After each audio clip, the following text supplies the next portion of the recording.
हवा टाइट हो चुकी है। She's getting emotional right. खत्म ही नहीं हो रहा है ये तो। After hours of walking, we finally reached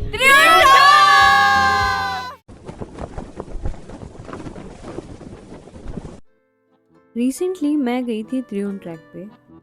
ये 1 डे ट्रैक स्टार्ट होता है धर्मशाला के मैक्लोडगंज से। यहाँ आप दिल्ली से ओवरनाइट बस करके आ सकते हो। Approx 9000 feet above sea level ये हिमाचल प्रदेश का one of the easiest track कहलाता है।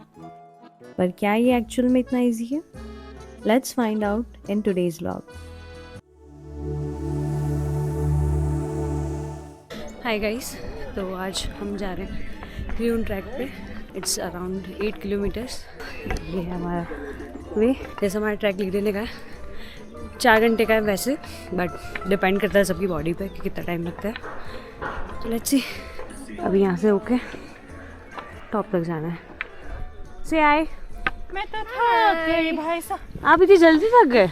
मैं तो भीड़ से थक गई। मैं तीसरी बार थक गई। तो स्टार्टिंग का कुछ पार्ट तो काफ़ी इजी था, पर जैसे जैसे हम ऊपर बढ़ते जा रहे थे रास्ता अपना डिफ़िकल्टी लेवल थोड़ा बढ़ाने लग गया था। अब धीरे धीरे रास्ता थोड़ा स्टीप होने लगा था और मेरी सांस फूलने लगी थी। पर रास्ते में हमारा साथ देते हैं क्यूटी से डोगेश भाई, जो ऑनेस्टली इतना पेशेंस के साथ हमारे साथ चल रहा था। तो ऑलमोस्ट 1 घंटे की वॉक के बाद हम पहुंच जाते हैं हमारे फर्स्ट स्टॉप पे। ऊपर नेटवर्क बिल्कुल नहीं आता है, तो कैश ज़रूर से लेके आना। फ़ोन पे और गूगल पे के भरोसे तो बिल्कुल मत रहना। थोड़ी देर ब्रेक लेने के बाद हम फिर से निकल गए। मेरा कैमरा एक्चुअल ब्यूटी को तो बिल्कुल जस्टिफाई नहीं कर पा रहा है। इतने सुंदर नज़ारे देखकर मेरी फ्रेंड इतना इमोशनल हो गई कि उसका रोना निकल गया, और उसको रोते देख मेरी पता नहीं क्यों हंसी निकल गई। She is getting emotional guys. चल ऊपर जाके भी और रोना है। सही में रो रही है?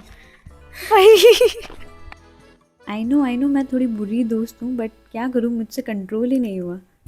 कहने को बिगनेस ट्रैक है, but it's really difficult. Not bigness भाई। अब पैर दुख रहे हैं हमारे बहुत। रास्ता देखिए। चलते लास्ट का कुछ पार्ट इज वेरी स्टीप। सबको वैसे करना था ये, बस थोड़ा सा दूर और फिर हम जा रहे हैं ट्यून टॉप पे। मज़ा आ रहा है? बहुत मजा आ रहा है, बहुत। कैसा लग रहा है? घुटनों में दर्द तो नहीं हो रहा है? कटोरियाँ हिल गई है। ठंडी लग रही है। मत चढ़ो और मत चढ़ो।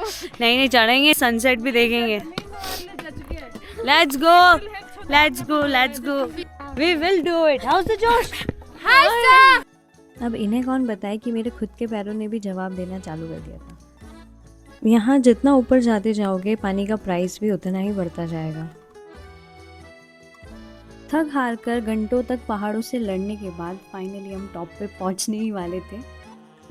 ऊपर के नज़ारे देखने के बाद मानो मेरी सारी थकान ही उतर गई थी, क्योंकि नज़ारे कुछ ऐसे थे।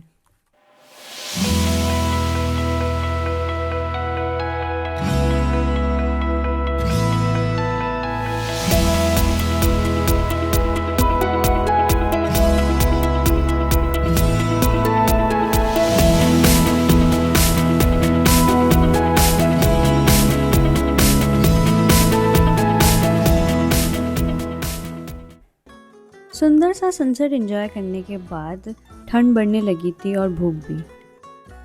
ऊपर खाने का टेस्ट तो मुझे पसंद नहीं आया, पर कोई और ऑप्शन भी नहीं था, तो चुपचाप खाना फिनिश किया और पहुंच गए बॉनफायर के पास।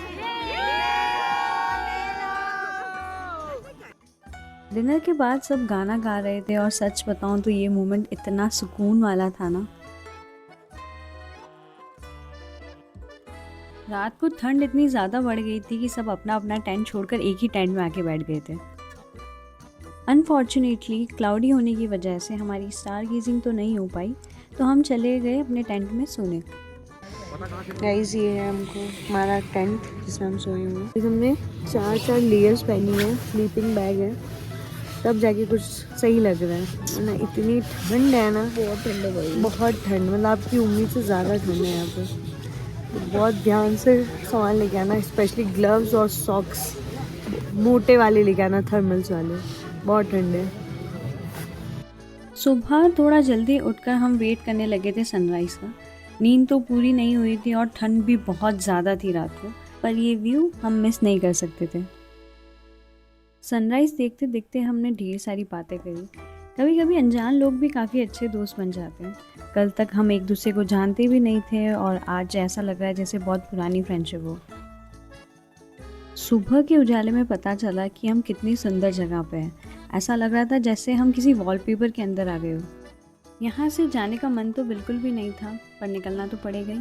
आप अगर ये ट्रैक स्नो में एक्सपीरियंस करना चाहते हैं तो एंड ऑफ जनवरी या फिर फेब में आना।